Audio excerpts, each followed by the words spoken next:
हर रोज 3 बजे से चलेगा, मंडे टू फ्राइडे ये हमारा प्रैक्टिस सेट होगा। मंडे टू फ्राइडे नहीं, मंडे टू सैटरडे, क्योंकि इस बार दिन कम है, हम इसको मंडे टू फ्राइडे रखते थे, लेकिन अभी हम इसको मंडे टू सैटरडे रखने वाले हैं। ठीक है, मंडे टू सैटरडे रखने के बाद में मैं आपको बता दूं दोस्त, क्योंकि जब आप एग्जाम तैयारी करते हैं किसी भी एग्जाम की, तो उस सब्जेक्ट का रेशियो क्या रहेगा, यानी अब अपनी तैयारी में किन सब्जेक्ट को प्राथमिकता पर रखें जीएस में, इसको फॉलो करना। परीक्षा हॉल में जब पहुंचोगे तो देखोगे कि यही भर जो हमको फॉलो करना था। तो दोस्त सब्जेक्ट मैं आपको बता दूं, जैसे हिस्ट्री सब्जेक्ट हुआ आपका, हिस्ट्री, पॉलिटी एक आपका सब्जेक्ट रहा, इसमें स्टैटिक जीके रहा आपका, और ज्योग्राफी रहा, इकोनॉमिक्स रहा, साइंस रहा, और करंट अफेयर्स रहा, science and current affairs.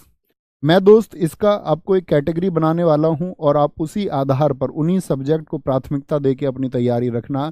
History के दोस्त 2 क्वेश्चन एक आधार मान के चलें आप, ऐसा भी हो सकता है आपको 1 क्वेश्चन देखने को मिले या 2 आप अपना आधार मान सकते हैं। पॉलिटी की हम बात करें कि अगर हिस्ट्री के 2 प्रश्न आए तो पॉलिटी के 3 प्रश्न आने तय हैं। ठीक है, स्टैटिक जीके आप 7 से 8 क्वेश्चन का अपना आधार मान के चले तैयारी का। ठीक है, ज्योग्राफी का दोस्त पिछले लगभग 1.5 वर्ष से एसएससी का पैटर्न की मैं बात बताऊं तो ज्योग्राफी के प्रश्न लगभग गायब हैं देखने को, लेकिन मेरा मानना यह है कि 20 में से एक आध क्वेश्चन आपको ज्योग्राफी और एक आध क्वेश्चन आपको इकोनॉमिक्स से देखने को जरूर मिलेगा। ठीक है, साइंस की बात करें, साइंस से 2 क्वेश्चन का आप आधार मान सकते हैं, और उन 2 में आधार मानना आप, 1 क्वेश्चन श्योर होगा आपका बायो का, और फिजिक्स और केमिस्ट्री में से 1 क्वेश्चन आपको देखने को मिलेगा इन दोनों से। ठीक है, करंट अफेयर्स का दोस्त वही आधार आप मान के चले कि आपका 2 से 3 क्वेश्चन का करंट अफेयर्स देखने को मिलेगा, और करंट अफेयर्स में ये बात याद रख लेना, एकदम अपडेटेड करंट अफेयर्स। और करंट अफेयर्स कितना करें, क्या बोलेंगे, आपका पिछले 6 महीने का, यानी एग्जाम से पिछला 1 महीना छोड़ के उससे पिछले 6 महीने का करंट अफेयर्स आपका शानदार तैयार होना चाहिए, और बड़ी घटनाएं आपकी कम से कम पिछले वर्ष की तैयार होनी चाहिए। और जो इकोनॉमिक्स का करंट अफेयर्स है, यानी इको करंट अफेयर्स से मतलब होता है कि आपका बजट संबंधित या फिर सेंसस से संबंधित कुछ भी या नए कुछ भी अपडेट डेटा आता है, वो डेटा आपका मित्र तैयार होना चाहिए। तो ये रेशियो है हमारा जो प्लस माइनस हो सकता है, इतनी बात का आपको ध्यान रखना है। तो 2 2 4 7 11 1 12 1 13 2 15 2 17, इसी में आप प्लस माइनस कर सकते हो सकता है ज्योग्राफी के आपको 2 क्वेश्चन देखने को मिल जाएं।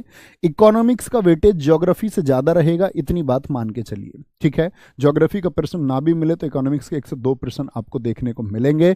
और दोस्त फिर वही एक बार कमेंट सेक्शन में आपका ये प्रॉमिस जो आप इस प्रैक्टिस सेट में करते आए हैं, एकदम बेसिक से हम चलने वाले हैं, और बेसिक से मतलब है कि उन सब महत्वपूर्ण चीज़ों को हम कवर करते हुए चलेंगे जो आपके एग्जाम के लिए ज़रूरी हैं।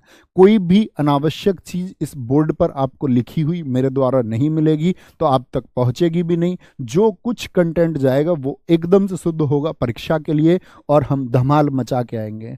फिर वही अंतिम दिन जो आपके सिलेक्शन का होगा, फिर आप जीएस के लिए याद जैसे करते आए हैं फिर से करेंगे इस जीएस के प्रैक्टिस सेट को। तो एक बार थम्स अप कर देंगे कि सब लोग तैयार हैं आज के इस प्रैक्टिस सेशन के लिए, और एग्जाम तक जब तक ये चलेगा तब तक उसी एक जुनून के साथ में जुड़े रहेंगे जिससे आप आज पहले दिन जुड़ रहे हैं। दर्श ये बात याद रख लेना, हम लोगों की शुरुआत कर देने का जो जज्बा और हौसला होता है वो पीक पर होता है, लेकिन हम अंत तक उसको बना रख पाएंगे या नहीं, ये हमको सिलेक्शन की तरफ लेके जाता है। अगर आपके अंदर वो जज्बा है कि आप खुद को पहले दिन से और अंतिम दिन की तैयारी तक एकदम से मोटिवेट रखते हुए, एनर्जेटिक रखते हुए तैयारी करोगे, तो मेरे दोस्त सिलेक्शन दूर नहीं है। तो शुरू करते हैं आज के प्रैक्टिस सेशन को बहुत अच्छे से।